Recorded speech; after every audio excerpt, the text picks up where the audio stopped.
Beberapa tahun terakhir ini, aku baca hampir semua buku soal kebiasaan dan manajemen waktu. Dan ada 10 kebiasaan 1 menit yang aku pakai hampir tiap hari yang bikin manajemen waktuku jauh lebih efisien. Dan ini juga yang memungkinkan aku untuk berkarir lebih dari 10 tahun di perusahaan global, jalanin beberapa side project termasuk YouTube channel ini, punya waktu buat keluarga, tetap olahraga rutin, baca buku, dan tiap malam bisa tidur 7-8 jam.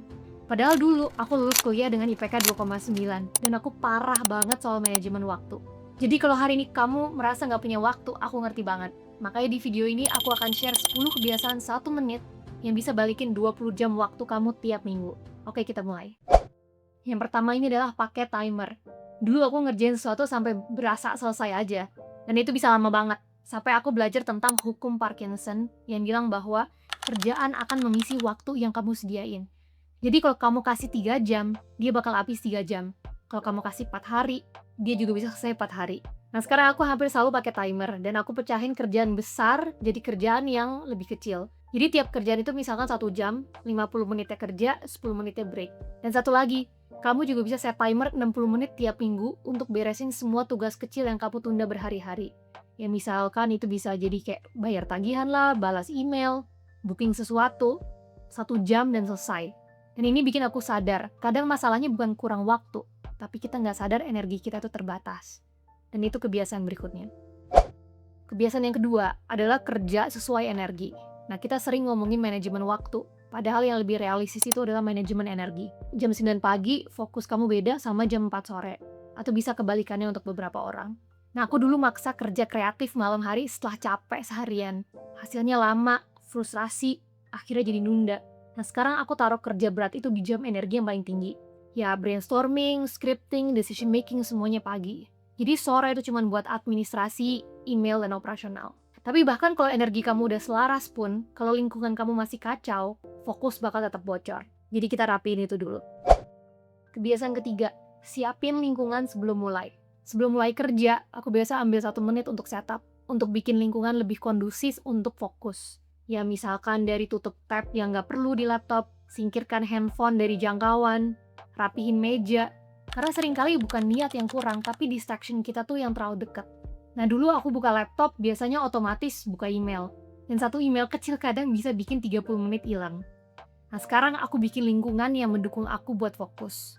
Dan setelah lingkungan rapi, aku jadi mulai sadar bahwa ada waktu-waktu kecil di sela hari yang sebenarnya juga bisa dimanfaatkan. Dan itu kebiasaan keempat. Gabungkan aktif dan pasif. Gak semua aktivitas butuh fokus penuh. Aku kadang mulai gabungin aktivitas autopilot atau yang pasif dengan aktivitas aktif yang ringan. Atau bisa juga dibilang aktivitas badan dengan aktivitas otak. Misalkan nih ya contohnya, kamu jalan sore tapi sambil brainstorming ide. Kamu nge-gym, kamu sambil dengerin audiobook. Itu bukan multitasking dua hal berat. Ini ngegabungin aktivitas ringan dengan yang ringan. Dan ini bikin waktu kecil gak lagi terbuang. Tapi walaupun kita udah isi sela waktu, masih ada satu kebocoran besar. Nah, tugas kecil yang numpuk dan bikin kepala penuh. Kebiasaan kelima, aturan 1 menit. Nah, kalau sesuatu bisa selesai dalam 1 menit, kamu langsung ngerjain. Mau itu taruh barang ke tempatnya, beli sesuatu buat kebutuhan rumah yang urgent tapi tinggal klik.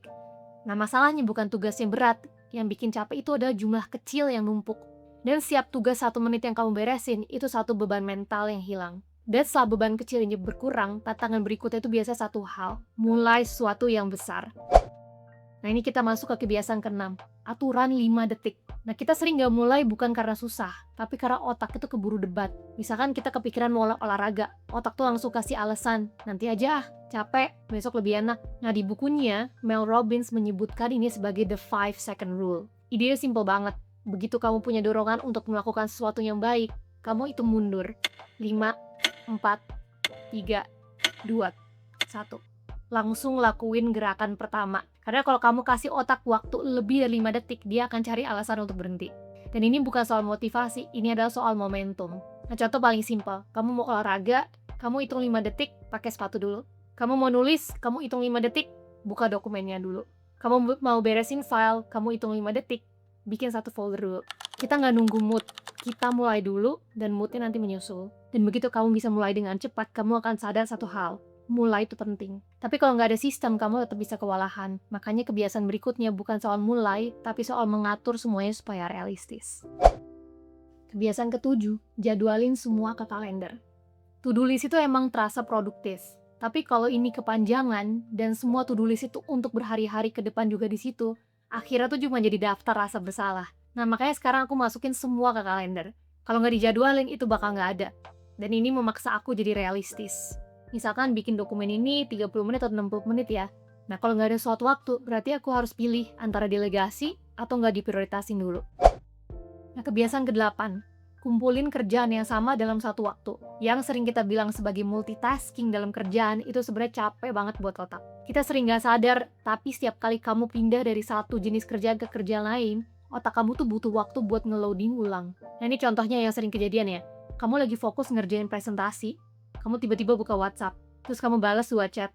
Terus pas kamu balik ke presentasi lagi, kamu butuh 5-10 menit cuma buat inget kamu tadi sampai mana. Nah, itu kebocoran kecil yang sering banget kejadian. Makanya aku mulai ngumpulin kerjaan yang mirip-mirip atau fokus ngerjain satu hal yang sama. Kalau emang lagi fokus ngerjain presentasi, fokus ngerjain presentasinya dulu di waktu kalender yang udah diblok. Aku nggak balas email setiap kali masuk. Aku punya satu blok waktu khusus buat balas email dan hal operasional. Karena setiap kali kamu campur semuanya dalam satu waktu, energi kamu habis bukan karena kerjaan yang berat, tapi karena pindah-pindah mode. Dan ketika kerjaan udah lebih rapi seperti ini, hari kamu juga jadi lebih ringan. Tapi tetap ada satu pertanyaan penting. Di antara semua kerjaan yang kamu jadwalin, sebenarnya yang paling penting tuh hari ini apa? Dan itu kebiasaan berikutnya. Kebiasaan ke-9, tentuin 3 prioritas. Nah, banyak orang merasa produktif karena punya to-do list panjang. Tapi panjang bukan berarti penting. Dan ini yang dulu sering kejadian ke aku.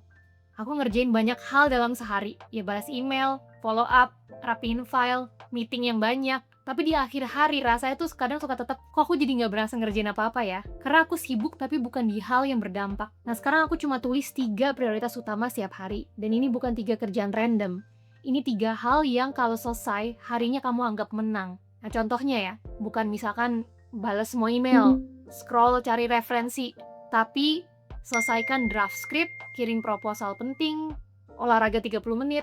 Karena seringkali yang paling berdampak itu justru yang paling mudah ditunda. Kita cenderung mengerjakan yang gampang dulu supaya merasa produktif. Padahal yang bikin hidup itu maju sebenarnya adalah kerjaan yang berat tapi penting. Tapi walaupun prioritasnya udah jelas, masih ada satu kebocoran kecil terakhir yang sering bikin hari terasa berantakan. Dan itu bukan soal kerjaan, tapi soal hal-hal kecil di sekitar kita. Kebiasaan ke-10, semua punya rumah. Nah, ini kebiasaan yang kelihatannya sepele, tapi efeknya gede banget. Setiap barang, mau itu fisik atau digital, harus punya tempat yang tetap. Ya dompet, charger, kunci, dokumen penting, folder kerja. Karena waktu kamu jarang hilang dari satu hal yang besar. Dia itu hilang dari 3 menit nyari charger, 5 menit nyari file, 10 menit bukain folder satu-satu. Dan itu kejadian hampir setiap hari. Yang bikin capek bukan cuma waktunya, tapi beban mentalnya. Jadi setiap kali kamu pikir, tadi aku naruhnya di mana ya? Nah, itu energi kamu lagi terkuras sedikit. Dan itu akumulatif. Makanya sekarang aku punya aturan sederhana. Kalau satu barang belum punya tempat tetap, berarti sistemnya belum rapi. Tujuannya simpel. Aku bisa nemu apapun dalam 30 detik. Karena ketika hal kecil di sekitar kamu rapi, kepala kamu juga lebih ringan. Dan ketika kepala kamu lebih ringan, kamu jadi punya lebih banyak energi untuk hal-hal yang benar-benar penting. Jadi kenapa ada orang yang terlihat bisa banyak hal, padahal kita semua cuma punya 24 jam? Bukan karena mereka superhuman, tapi karena mereka menutup kebocoran kecil yang orang lain anggap normal. Nah, waktu adalah satu-satunya aset yang gak bisa kamu beli lagi. Dan seringkali yang mengubah hidup itu bukan keputusan yang besar, tapi kebiasaan kecil yang kamu ulang setiap harinya. Nah, sekarang kalau kamu mau mulai satu kebiasaan dari video ini, tulis di komentar ya kebiasaan nomor berapa. Kalau kamu mau lanjut bangun kebiasaan yang bikin hidup kamu naik level, kamu bisa klik video berikutnya. Di situ aku bahas langkah-langkah kecil lain yang bisa kamu mulai hari ini juga.